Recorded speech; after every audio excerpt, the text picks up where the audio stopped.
Hello, class. Okay, I'm going to explain how to work with the worksheets that I sent you.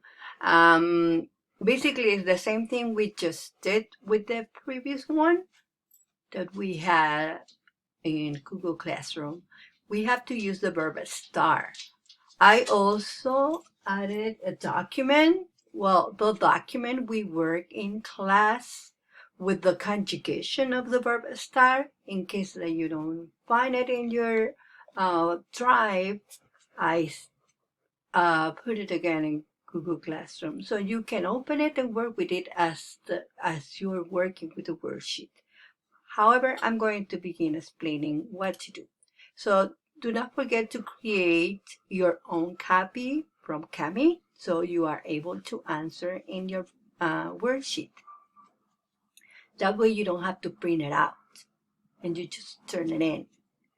If you are not able to open Kami at home, you can write the answers on a paper, take a picture and send them, or open a document, write the answers and send them. The easiest way it is for you to do it. So let's begin with the first part. In the first part, we have two options and we have to choose one. So what you have to look is at the sentence and find the subject. In this case, we have el pizarrón, and el pizarrón, we need to figure out what the meaning of it is if you forget. So look it up in Google Translation, or if you have a dictionary, but mainly you need to see if the subject, the noun, is in singular or plural. In this case, we have el pizarrón, so we can figure it is singular. So you choose one of these answers. Next one, it says donde. Donde means where. And then the subject is tú, so you need to choose the right way of estar for the tú person. Number 3, you're asking Maria where these things are, okay? So this is the noun cuadernos. So again, figure what cuadernos is, if it is singular or plural, and which one will you choose for that. And the next one is the question, and you have, these are the two subjects that you have to use to figure what the answer is. So tú y yo. 5, you have a question for Jorge, and you're asking Jorge, where this is, la oficina. So you have to figure what verb to put for la oficina. Second activity, you have a conversation, and you have to fill it out also with the conjugation of estar. You are never going to use estar the way it is. You have to put either estoy, estás, están, estamos. All the conjugations we learned, always. So right here it says Tomás is saying Anita and Ruben. He's talking to two people, so that's plural. And you have to put right here como, how, and then the verb according to the subject, which is Anita and Ruben. Anita answers, buenos días, so she is answering about her, one person. And then she asks, ¿y tú? So Tomás is going to say how he is, so you put the verb for Tomás. And then he asks where Pedro and Andrea are. So he already has this plural for Pedro and Andrea. So Ruben is answering where they are located, but separate. Like he answers for Pedro first and then for Andrea. So should be in singular. The conversation continues with Thomas asking about Maestro, teacher, Lopez. So one person. So you have to put this for singular. And then Anita is going to correct that about where he's located. So she's talking about Maestro Lopez again. Activity 3. this activity is to make up sentences where these people right here, these subject pronouns, these people is located at. So number one, they're saying algebra, so he is in math class. And then Luis, and you have right here this picture, so that means music. Silvia y Juana, and you have this picture, that means science class. Spanish class and computer class.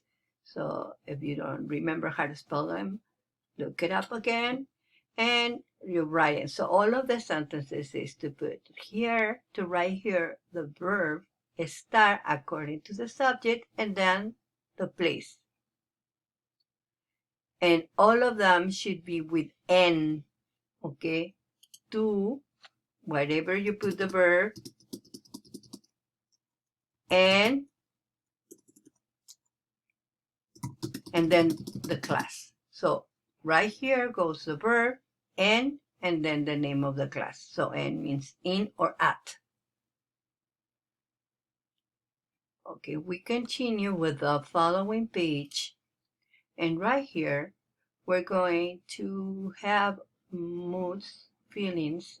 So right here, you have them according to the subjects already. They have the ending for the subjects. If it is a masculine, if it is feminine, or if it is plural. So you just need to figure out in what sentence to write it. You have 2 lines because in one line you're going to put the verb estar again, and then you put the mood. So it says, Sarita tiene que ir al dentista. So she has to go to dentist. How will she feel? So you will see, she is what? So you put the verb estar right here, and then the mood. How will she feel? And then number 2, it says, cuando estudias lo suficiente para el examen, when you study for the test, you are. So you have to put the verb start for the person you, and then how will you feel when you study enough for a test. 3. Cuando el equipo de fútbol gana, when they win, the football team wins, equipo, the team. Nosotros is the subject right here. We are what? So you have to put, we have we already, we have to put are and how you feel according to this. 4. Lupita se fue a vivir lejos. Lupita moved out, far from here. She moved to another state. That's why Rita is how she feels. Rita is, and then the mood. And then 5. Uy, siempre tengo mucho trabajo en la escuela. I have a lot of work in school. Después de clases tengo que practicar fútbol. After class, I have to practice football. Al llegar a casa, and when I arrive, yo, so you have to put I am, and what is your mood. Activity 2. In activity 2, you have to write where these people is at. So you just have to choose several locations, several places. Like right here you have gimnasio, but you can put biblioteca, or you can say, we have to put an article. La biblioteca, el cine, el parque, any places that you want to write. So, but the main thing right here is to put again the verb with the conjugation according to the subject. So we have Melissa, tú y yo. How many people you have right there? What will be the subject pronoun to replace them, all of the 3 of them, and then put the verb according to it, and then add a place. Germán, that's the name of a boy. So what will be the subject? What will be the right way for the verb, for the subject, and then a place. Francisco y Juanita. So again, you figure the subject, put the right weight of the verb according to the subject, and then the place. Tú, usted, and los chicos y las chicas. So basically, this is the same for all of them. Just choose any place. Right here in number 3, I already write this is the answer, but it says that you have to say how you feel when you are in a place. Basically, that is it. So you will have to begin all the 5 sentences the same way I did number 1. Cuando estoy, when I am, cuando, you can put yo estoy or estoy only. Remember that in Spanish, with it or without it, it will be the same. It does. And you don't have to repeat yo estoy all the time. One time is enough. Cuando yo estoy en la clase de matemáticas, estoy aburrido. So we're going to put estoy 2 times. As I said, you can take this away, or you can put it so you remember. So what you're going to write in the rest of the sentence is the same. Cuando yo estoy, choose one class or one place, and then say, I am how. How do you feel? When I am in my bedroom, I am happy. When I am in the park, I am excited. Or when I am in math, I am, like here, aburrido. Okay, I hope this helps you. And if you have any questions, just send them through Google Classroom. Have a wonderful weekend. And this is due on Wednesday. Thank you.